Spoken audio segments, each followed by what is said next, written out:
Men bugun sizlarga bitta haqiqatni aytaman. Dushmanni qidirib topolmay yurganlar boru, kimlardir men baxshiga qildirib qo'ydimikin, ishim yurmayapti, palon piston deysizlar-ku. Shu dushmanlarni o'zlaysizlar. Odamni o'zidan boshqa dushman yo'q. Sirlarimizni fosh qilamiz, haqiqatlarni olib chiqib ko'chaga aytamiz. Ana keyin ishimiz ham yurmaydi, hech balo bo'lmay yuraveramiz. Men 2011-yillarda Rossiyaga borganmiz oilaviy. 2012-yilda men dokumentim yo'q, deport bo'lib qolganman. Deport bo'lgandan keyin hali yonimda Shirinamga aytaverganman hammaga.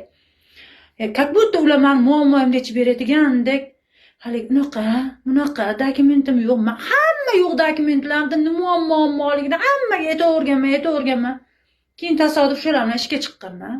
Ishga chiqqanimda nima menga pul kam beryapsizlar deb haqqimda talab qilsam, sani degan bittada yo'q qilib degan. Sani bittada yo'q qilib yuboramiz, dokumenting yo'q-ku degan. Ikkita uchta odam aytgan. O'sha payt keyin oz pulga bo'lsa ham, tilim boshimga bitgan balo bo'ldi-yu deb indamay ishlab yurganman. Keyin xulosa chiqarib, ikkinchi bu xatoni qilmayman deganman. Ikkinchi birovga sirimni aytmayman deganman. Keyin Rossiyadan kelgan paytlarimizda qiynalib kelganmiz-da, Rossiyadan. Qiynalib kelganmiz, deport bo'lib qolganligim uchun majburan kelganmiz.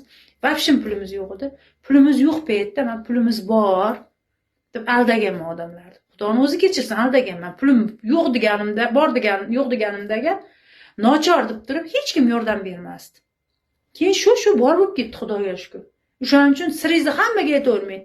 Hali eringiz yurib ketsa ham hammaga aytavermang, xotiningizdan muammo bo'lsa ham, uyda kuydirsa ham hammaga aytavermang. O'yla deydi. Keyin bitta joyda urushib qolganingizda sanmisan deydi. Shu yomonligingdan ering yurib ketdi-da deydi. Masalan, sanmisan deydi. Yomonligingdan xotining mana aytganingni qilmayapti-da deydi. Tilingizni o'zingiz qisib qo'yasiz-da keyin. O'shaning uchun ehtiyot bo'linglar.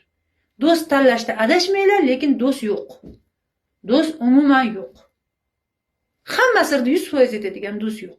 Vaqti kelsa ota-onangizga ham aytilmaydigan sirlaringiz bo'ladi. O'zingiz ham do'stingiz, ham dushmaningiz bo'lib qolishi mumkin ekanda, o'shaning uchun ehtiyot bo'linglar.